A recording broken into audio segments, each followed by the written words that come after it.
안녕하십니까. 유한타증권 김우정입니다. 외국인 수급에 절대적인 영향을 주고 있는 글로벌 기관 수급에 대해서 알아보도록 하겠습니다. 신흥국 관련 주식펀드라 하면 가장 큰 거는 이머징 펀드랑 그 다음에 아시아 주식펀드입니다. 일본을 제외한 아시아 펀드인데 올해 같은 경우에는 작년부터 다시 좀 투자 심리가 미국 쪽으로 가면서 신흥국 쪽에서는 계속적으로 자금이 빠져나오고 있었습니다. 줄어들던 상황이었는데 1분기까지 순유출이 이어지던 신흥국 주식펀드는 외국인 수급이 여러 가지가 있는데 그 중에서 펀드 관련된 수급이 있습니다. 펀드 관련된 수급을 일단 먼저 보시도록 하겠는데요. 2024년 들어서면서부터 미국 쪽으로 투자 심리가 좀 강해지면서 신흥국 주식펀드로는 지금 순유출이 좀 이어지고 있던 상황입니다. 순유출이 이어지면서 계속적으로 3월이 될 때까지 신흥국 주식펀드에서는 자금 유출이 계속적으로 늘어나고 있었습니다. 마찬가지로 아시아 주식펀드에서도 1월 초에 크게 좀 순유출이 이어지던 상황이 나타나고 있었습니다. 그래서 아시아 주식펀드, 신흥국 주식펀드 모두 순유출이 지금 나오고 있었는데 한 4월 들어서면서부터 상대적으로 중국 주식시장이 좀 좋아지고 미국 주식시장은 뭐 계속 좋긴 했지만 약간 밸류에이션 부담이 좀 커지면서 순유출 규모가 줄어드는 모습이 좀 나타나고 있습니다. 그래서 최근 들어서는 그 신흥국 주식펀드 같은 경우에는 ETF 쪽으로 좀 자금도 들어오는 모습이 좀 나타나고 있습니다. 그래서 상대적으로 이렇게 신흥국 관련돼서 유출 규모가 감소하면서 외국인 수급 부담은 좀 줄어드는 영향이 있을 것 같습니다. 그리고 상반기에는 사실 이렇게 신흥국 주식펀드나 일본을 제외한 아시아 주식펀드 같은 경우에는 계속 자금이 빠져나오고 있었지만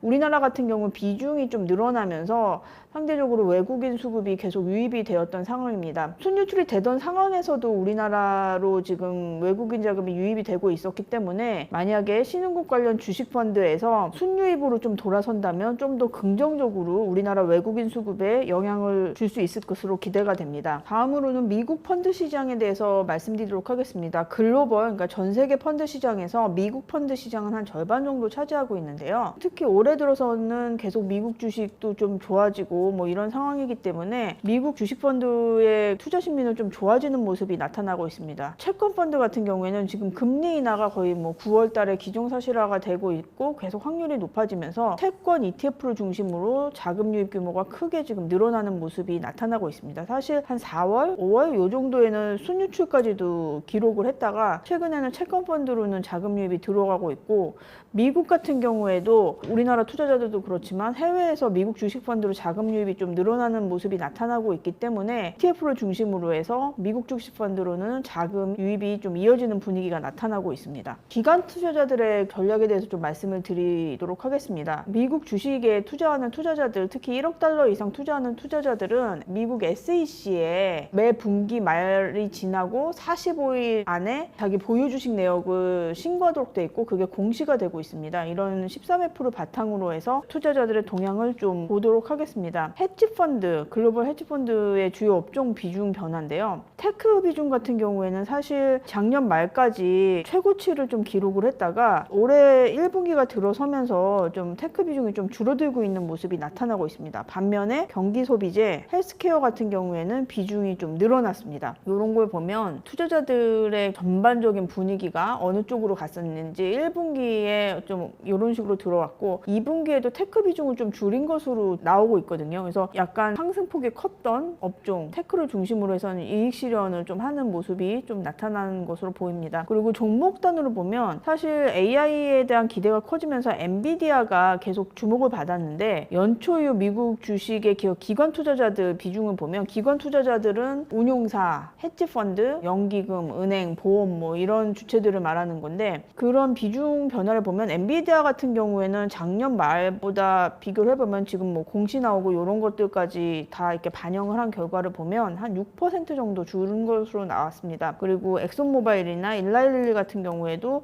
좀 비중이 올해 들어서 연초 이후로 줄어든 것으로 나타나고 있고 애플이라든지 에어비앤비 같은 경우에는 좀 늘어났습니다. 이 이외에도 워낙에 지금 미국 주식시장이 좋았기 때문에 차익 실현이 늘어나면서 대형주 같은 경우는 비중이 줄어든 경우가 좀 많았습니다. 그래서 이런 자료에 대해서는 이제 좀 공시가 나고 이러면은 또 좀 더 추가적으로 좀 말씀을 드리도록 하겠습니다. 지금까지 기관 투자자나 아니면 글로벌 투자자금 동향에 대해서 말씀을 드렸는데 전반적으로 연초 이후에는 기술주를 중심으로 해서 상승폭이 컸던 업종에 대해서는 좀 것처럼 이익 실현을 일부 하는 모습이 특징적이었다고 말씀드릴 수 있습니다. 감사합니다.